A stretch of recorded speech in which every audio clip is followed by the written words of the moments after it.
aqui é o professor Jean e eu vou estar trabalhando com vocês aí, né, remotamente, e a gente vai dar uma lembrada aí nas funções inorgânicas.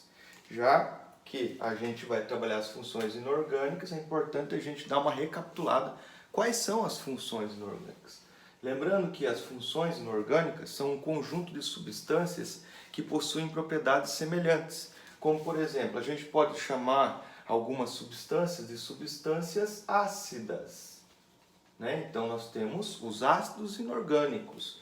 Algumas substâncias têm propriedades de ser chamadas de substâncias básicas, então tem as bases orgânicas.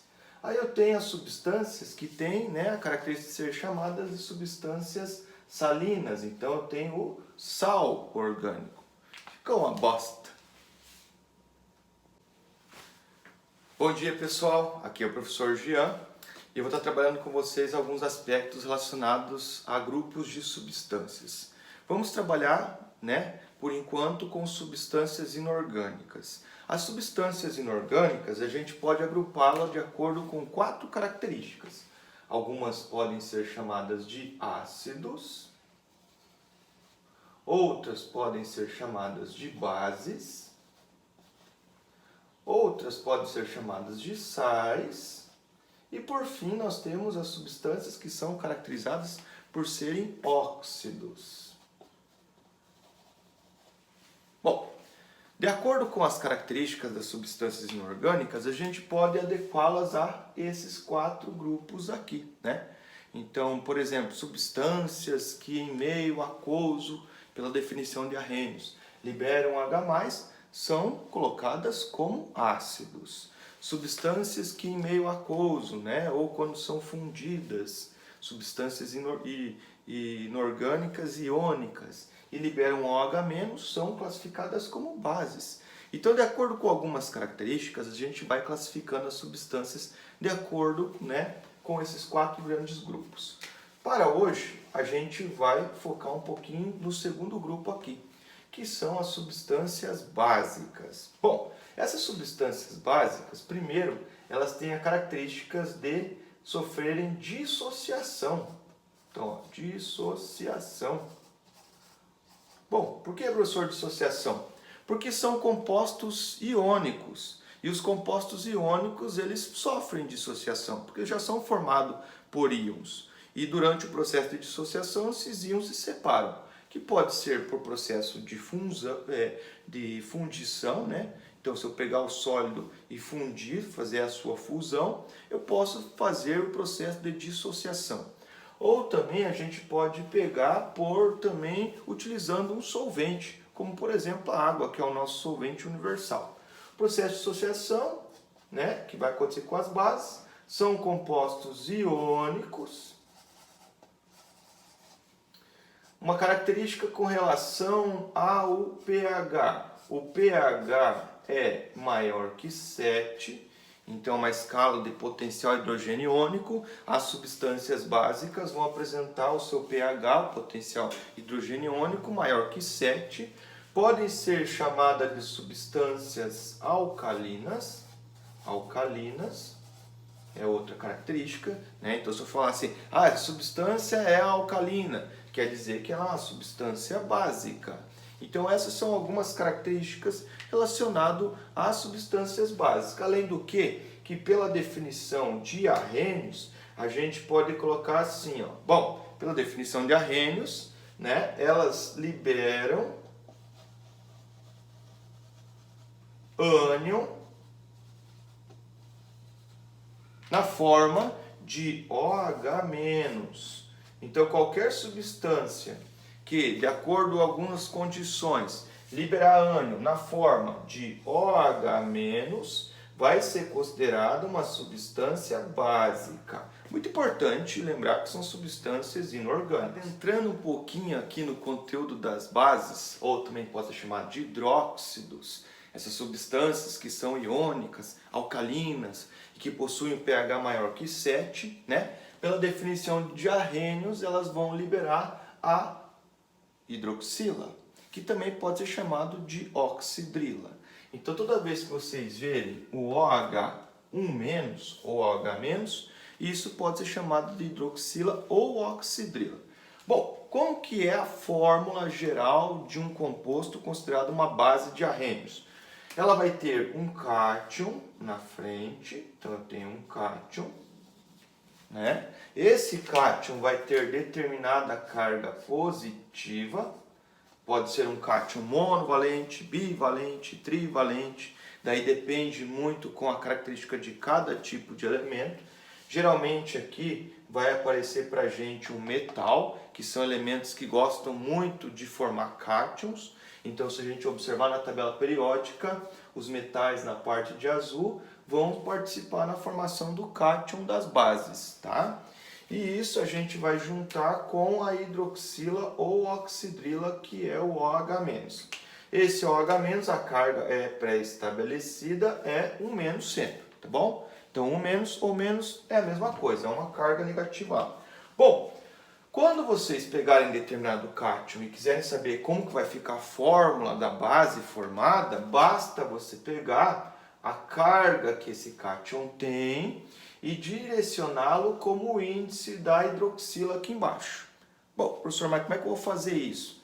Aí a gente vai ter que lembrar, né, dos principais NOx de alguns elementos químicos, como por exemplo, os elementos da família 1A, todos da família 1A, lítio, sódio, potássio, cédio, rubídio e frâncio, e a prata, eles possuem NOx fixo. O NOx desses elementos sempre é 1+, então não vai variar, tá? Existe um cátion especial que também tem carga de 1+, que a gente vai comentar aí nas exceções dos hidróxidos, que é o cátion amônio, né? Então esse cátion especial aqui, ele também é um cátion monovalente, tá? Bom, da família 2A, junto com a família 2A, nós temos também o cádmio e o zinco. Esses dois elementos, e todos os da família 2A, que é berílio, magnésio, cálcio, estrôncio, bário e rádio, vão ter NOx fixo também, ou seja, o NOx vai ser sempre 2+.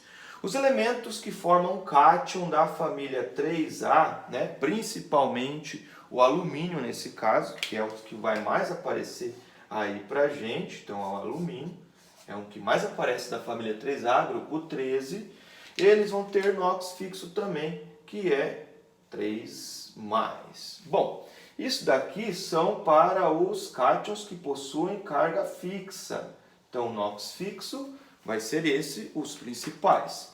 Bom, aí existe também os que são variáveis. Os variáveis dependem, né, de algumas características relacionadas à sua distribuição eletrônica, né? Se às vezes ele está com um elétron só na última camada, ele pode perder um elétron. Às vezes ele tem 2 elétrons na última camada, então ele pode perder um e perder 2. Então são algumas características que aparecem para esses elementos. Os principais cátions variáveis são o ferro, o níquel, o cobalto, o crômio.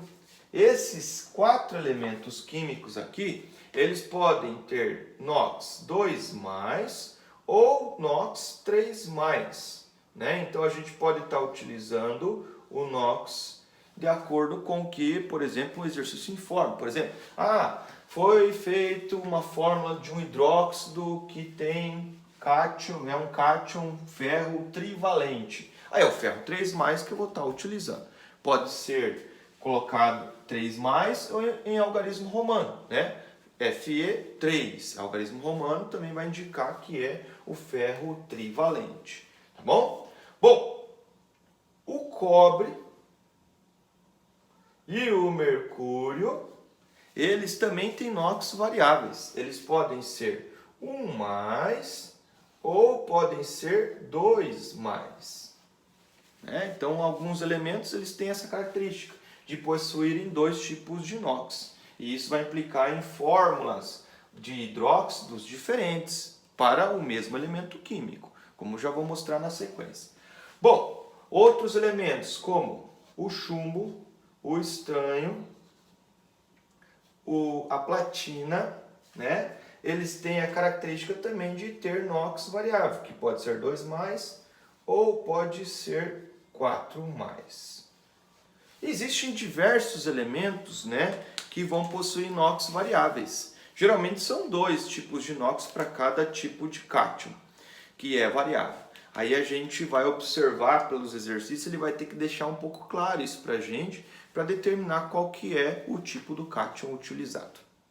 Professor, dá um exemplo aí, como que ficaria a fórmula da base com um cátion que tem NOx fixo? Então vamos pegar aqui, por exemplo, o da família 1A, vamos pegar o potássio, que é o K.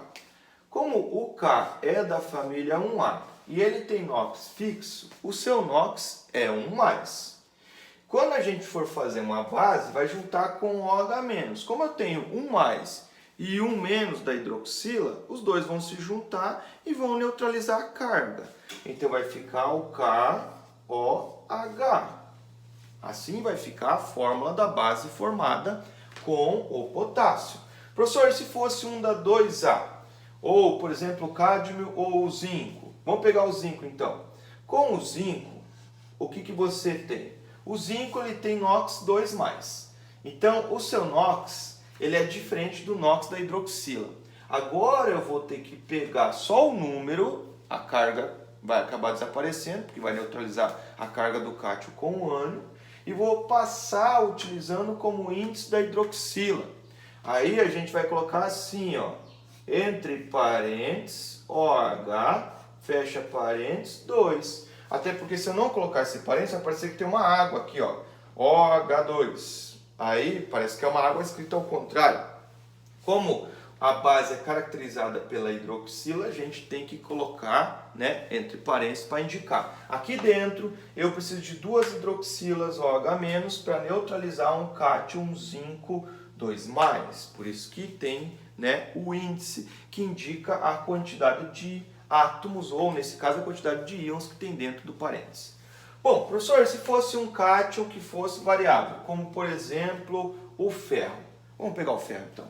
O ferro, ele pode ser 2 ou pode ser 3. No caso, eu posso ter 2 tipos, o FeOH2 ou o FeOH3. Essas são as características que podem aparecer. Então, com um tipo de elemento, eu posso ter 2 tipos de cátions diferentes, o que indica que eu posso ter 2 tipos de hidróxidos ou bases diferentes com o mesmo elemento químico. Isso mesmo. Tá? Então, são 2 bases que são diferenciadas. Para dar um nome, vocês vão colocar bem assim, ó, bem simples. Hidróxido de... Aí vocês vão utilizar o nome do elemento, o nome do cátion. Então, hidróxido de potássio. Bom, professor, como ficaria com o zinco? Hidróxido de zinco. Então, abreviando, hidróxido de zinco. Professor, e quando for variável, como que eu vou diferenciar um do outro? Eles têm diferença. Aí você vai colocar assim, ó, hidróxido de ferro 2, que é a valência menor do ferro, hidróxido de ferro 3, que é a valência maior do ferro. Ou pode ser utilizado também uma nomenclatura um pouquinho diferenciada, que fica da seguinte forma, hidróxido, aí você vai colocar assim, ó, férrico, então NOx maior termina em ico, e o NOx menor, que é o 2, hidróxido ferroso. NOx menor oso, NOx maior ico. Essas são algumas características aí dos nossos hidróxidos. Ainda trabalhando um pouco com os NOx que são variáveis, existem alguns tipos de cátion que às vezes a utilização do ico e do oso vai ser utilizado o seu nome em latim, como é o caso do estânio e como é o caso do cobre, tá? Então, por exemplo, o seu nome utilizando o ico e o oso, aqui ficaria da seguinte forma. Então aqui é o hidróxido,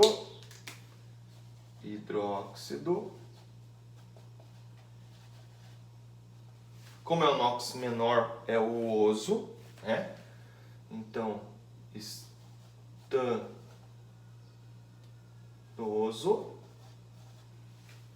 E, como é o NOx maior que o 4, hidróxido estânico. Bom, com cobre, a gente vai utilizar esse nome latim que deriva da palavra cupre. Então, aqui, hidróxido cuproso e o hidróxido cúprico.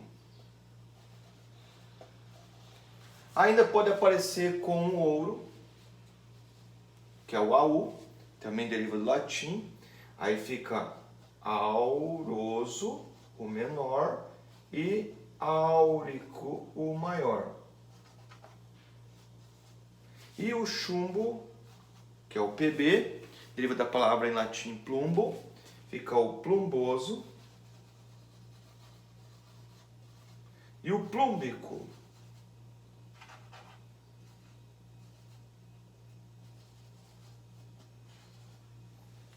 Plumboso e plúmbico. Tá? Essas são mais algumas características das bases. E finalizando o nosso conteúdo sobre os hidróxidos, né? São bastante informações sobre essa categoria de funções inorgânicas, mas é um pouquinho menor do que os ácidos. Os ácidos têm mais detalhes e mais características, mas existe uma exceção para os hidróxidos. Primeiro, os hidróxidos, todos esses que eu mostrei para vocês, eles são compostos iônicos. E quer dizer isso? Quer dizer, primeiramente, que eles são formados por íons e são sólidos à temperatura ambiente. Tá? Então, todos eles são sólidos à temperatura ambiente, com exceção de uma só base. Tá? Outra característica é que eles vão ter metal na estrutura. Né? Então, ferro, estanho, prata, ouro, chumbo, são todos metais. Aí existe uma exceção para os hidróxidos. A exceção dos nossos hidróxidos é com o cátion amônio, que é o hidróxido de amônio. O hidróxido de amônio possui a fórmula que é NH4 mais OH-. Como é um mais, o outro é um menos, as cargas se neutralizam, não precisa mostrar as cargas.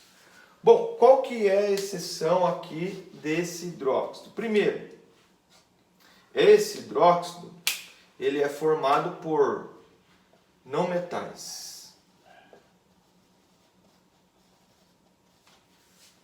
Então ele não tem metal na estrutura. Então na nossa tabela periódica, você vai observar que o nitrogênio está no ametal, o hidrogênio é um ametal, o oxigênio é ametal, o hidrogênio só tem ametal na estrutura dele. É também classificado como uma substância líquida à temperatura ambiente, então ele é líquido à temperatura ambiente, é outra característica dessa base. Tá? Então toda vez que se falar do hidróxido de amônio, é formado por não metais, é líquido à temperatura ambiente e é chamado de base fraca. Então é uma base fraca. Ok? Daqui a pouquinho a gente vai falar um pouquinho sobre a força desses hidróxidos aí também. Galera, um pouquinho sobre a força das bases. Bom, a força das bases está relacionada com o alfa. E o alfa a gente já viu que é o grau de, no caso das bases, que é um composto iônico, dissociação. Como a gente viu também que ela é formada por um metal junto com a hidroxila, e aqui tem um número X, né? Depende da carga desse metal. Se for um, não precisa colocar um aqui. Se for 2, vai ficar o OH2. Se for 3, o OH3. Depende se é uma mono, di, tri ou tetrabase. Depende do número de hidroxilas que você vai ter. Depende também da carga do cátion. Bom, a minha força da base depende desse cara aqui, ó.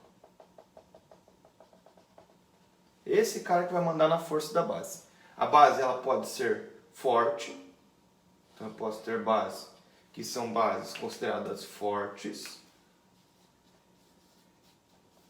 que se separam, se dissociam muito bem, tá? Vai conduzir muita corrente elétrica, essas soluções, por exemplo, que tem uma base forte dissociada, né, ou dissolvida. A solubilidade também está relacionado com o quão está dissociado. Então a força e a solubilidade está relacionado um com o outro, com exceção do hidróxido de amônio, que ele é solúvel e fraco, porque é formado por ametais. Então quem são as bases fortes? Todas da família 1A.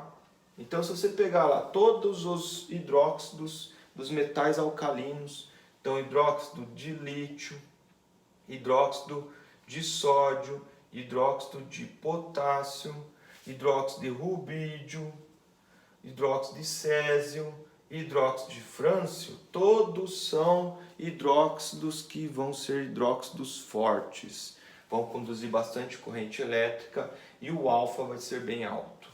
Na família 2A não são todos, então vocês vão tirar o berílio e o magnésio e vão colocar o cálcio, vão colocar o estrôncio, vão colocar o hidróxido de bário e o hidróxido de rádio.